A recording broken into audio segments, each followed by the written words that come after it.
Having lost his only daughter and left with a small grandson in his arms, Wesley faced a cruel choice. He had to stand against a greedy military commander who was ready to start a war to gain power over the lands of the Indians. But fate had a different plan, and the old demolitionist decided to strike where no one expected it. Will he be able to stop the war and save his family? Watch this story until the end to find out why its climax will shock you to the core and teach you wisdom. A crucial conclusion awaits you at the end. Don't forget to subscribe and like so you don't miss the continuation. In the dusty, sun-scorched town of Black Creek, which lay at the foot of the Fire Mountains, life flowed slowly, like the murky water in a dry river. Cowboys, miners, and merchants filled the Bloody Sunset Saloon, discussing news of the coming war. But for Evelyn, the daughter of the local demolitionist Wesley Mackenzie, the entire world was centered in the eyes of her beloved, Joshua. Evelyn was the personification of the Wild West,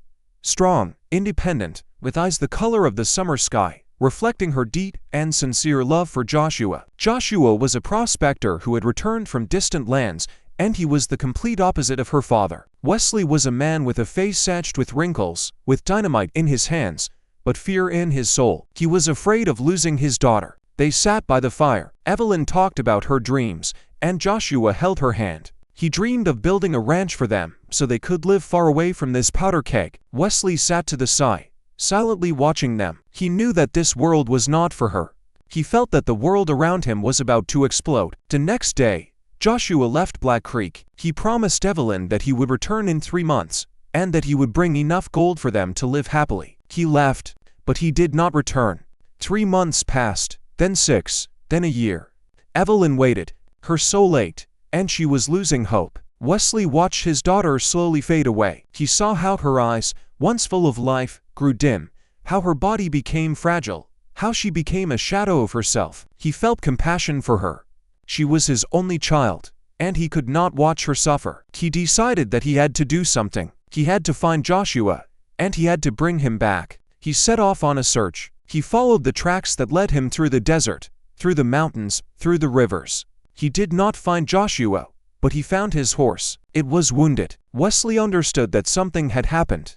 He did not give up. He continued to search. He found him in a small village, where an Indian shaman, Falcon Eye, was trying to heal him, but it was too late. Joshua was wounded, and his wound was fatal. He died, uttering only a few words, "Tell Evelyn."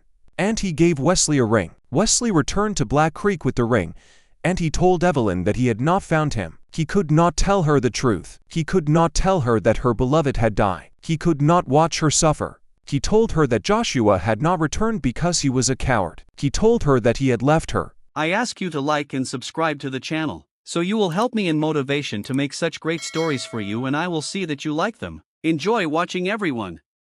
He lied to her so she could move on, but she didn't move on. She waited, and she was not alone. She was pregnant.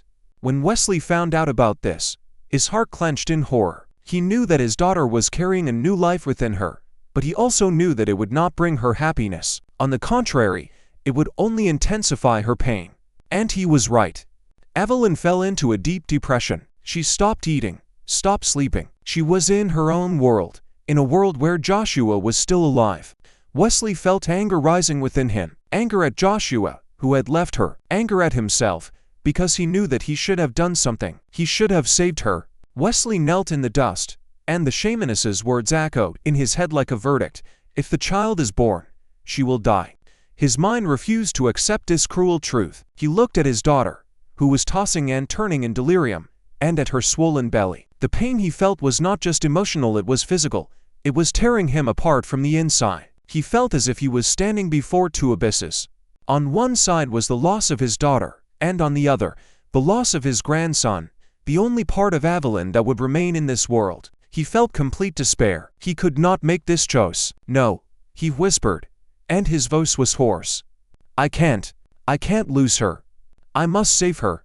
The shamaness, whose face was carved with wrinkles like the bark of an old tree, shook her head. Life requires sacrifices, Wesley. You must decide. Wesley looked at her. There was neither compassion nor pity in her eyes, only the wisdom that comes with age. He closed his eyes and remembered Evelyn, her laughter, her smile, her dreams. He remembered how as a child she used to say that when she grew up, She would be the happiest woman in the Wild West. And now, her dream was shattered.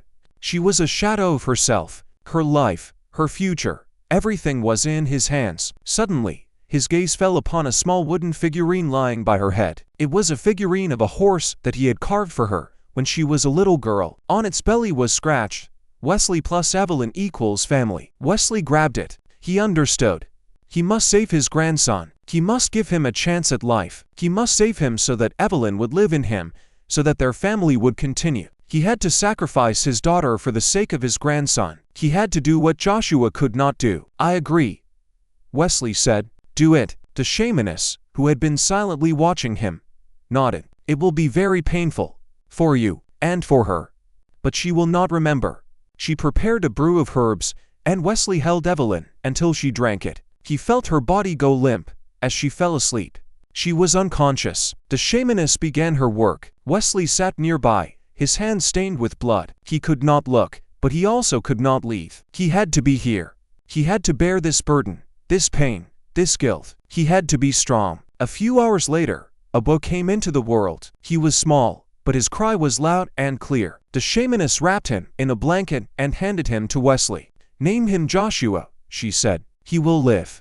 Wesley could not speak. He just looked at his grandson, and at that moment he felt something change inside him. He was not happy. He was not joyful. He was broken. He had lost his daughter, but he had gained his grandson. Evelyn did not die. She was very weak, but the shamaness was able to save her. When she woke up, she remembered nothing. Nothing about the birth, nothing about her son. She only remembered that she had loved Joshua and that he had died. She was as if in a trance, and the only thing she did was call his name.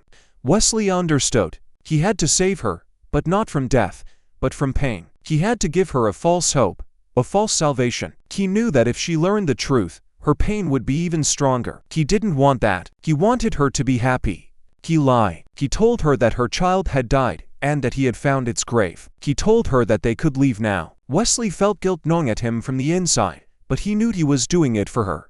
A few days later, they left Black Creek. Wesley carried his grandson, Joshua, in his arms, and Evelyn rode beside him, her eyes empty. She was broken. Wesley felt that he was broken too. He had lost his daughter. Not physically, but emotionally. She was with him, but she was not with him. She was in her own world, in a world where her beloved Joshua was still alive, and where they had no child. He knew that sooner or later, she would have to face the truth, and he did not know how he would live with that. He brought them to his new ranch, a 2-day journey from Black Creek. The ranch was abandoned, but Wesley did not want to communicate with anyone. He wanted to be alone, with his daughter and his grandson. He began to restore the ranch. He worked from morning until night, and his work was his only salvation. He could not sleep. He could not eat. He was exhausted. He felt that he was at the edge, but he knew that he had to be strong. He had to be a father to his grandson, and he had to be a support for his daughter. He felt that his life had turned into hell, and he did not know how he would live with it. He did not know that new trials awaited him, but he was ready. He knew that he had to be strong to protect his family. He had to be who he was meant to be, a father, a grandfather, and simply a man who does not give up, no matter how much his life is ruined. 3 years later, Wesley's ranch was thriving. He named it the Ranch of Forgotten Ghosts, and the name was perfect for this place. Evelyn was still with him, but she lived in her own world. She was like a fragile, beautiful flower growing on parched earth. Her body was here, but her mind remained in the past. She still called out for Joshua, and her words were the only thing that reminded Wesley of that terrible night. He felt pain every time she said his name. Joshua, his grandson, was growing up. He was a strong and healthy boy, and his eyes were an exact copy of Evelyn's. He had the spirit of a fighter, and he never gave up. Wesley raised him with strictness, but with great love. He taught him to shoot, to ride a horse, and, of course, he taught him demolition. He wanted his grandson to be ready for anything. He did not want him to be like his father. He wanted him to be strong and wise. Life on the ranch was calm, but Wesley felt that this calmness was temporary. He felt that something big was approaching. In 1883, the Wild West was restless. The military and the Indians were on the verge of war, and every day, there were news of new clashes and casualties. Wesley was a former soldier, and he knew that war always brought destruction. He did not want his family to suffer.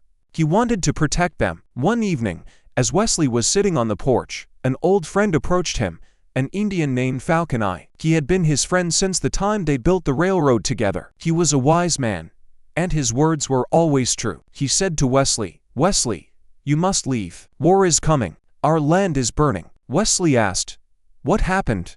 Falcon Eye told him that the military had built a powder keg in the mountains not far from their ranch. It was a huge storage of dynamite and gunpowder, and it was the heart of their army. The Indians wanted to blow it up. They wanted to show that they would not give up, and they wanted to start a war. Wesley understood. He knew that if this storage was blown up, it would be the beginning of a war that would destroy everything. He knew that it would lead to thousands of deaths, and he could not allow that. He could not allow his grandson to live in a world where war was raging. He felt anger rising within him. Anger at the military, who were building storages on Indian land. Anger at the Indians, who wanted to blow it up. Anger at himself, because he knew that he had to do something. Suddenly, a military squad appeared on the horizon. They were approaching the ranch. Wesley did not understand what was happening. He could not believe his eyes. The soldiers approached the ranch and began to look for someone. Wesley understood that they were looking for him. He knew that he had to act. He could not allow them to harm his family. The commander of the squad, a tall, strong man with cold eyes, approached Wesley and said, "Are you Wesley Mackenzie? We are looking for you." Wesley did not answer. He knew what they wanted from him. They wanted him to work for them, to help them blow up the Indian lands. He could not do that. He did not want to be a part of the war. The commander said, "We know that you have a daughter and a grandson. We know that you want to protect them. We can give you everything you want. Money, land, everything. Just help us." Wesley looked at him. There was no fear or greed in his eyes, only determination. He said, "I will not work for you. I will not participate in the war." The commander laughed. "Do you think you have a choice? We know you want to protect your family. But if you don't work for us, we will take them, and we will use them against you." Wesley felt his blood boil in his veins. He could not allow his family to suffer. He was furious. He was ready to kill this man, but he knew that he had to be cool-headed. He had to act to protect his family. He had to be smart. He could not just kill them. He had to find a way to stop the war. He said to the commander, "I agree. I will work for you, but I have one condition. I will work only with you, and you will not touch my family." The commander agreed. He smiled, and there was malice in his eyes. He thought that he had won, but he was wrong. Wesley had only just begun his game. Wesley knew that he had to blow up the powder keg, but not to help the military. He had to blow it up to stop the war. He had to blow it up to save his family and everyone who lived on this land. He felt his heart beating. He knew that he was not doing this for himself. He was doing this for his grandson. He was doing this for his daughter. He was doing this for everyone who was suffering. He knew that he might die, but he was ready. He was ready to sacrifice his life to save them. He looked at his daughter, who was sitting on the porch, her eyes empty. He looked at his grandson, who was playing with a horse. He knew that he had to be strong. He had to be the one to stop the war. And he knew that he would not be alone. He would be with his grandson. He would be with Joshua. Wesley and Joshua prepared. At night, under the cover of darkness, Wesley explained his plan to his grandson.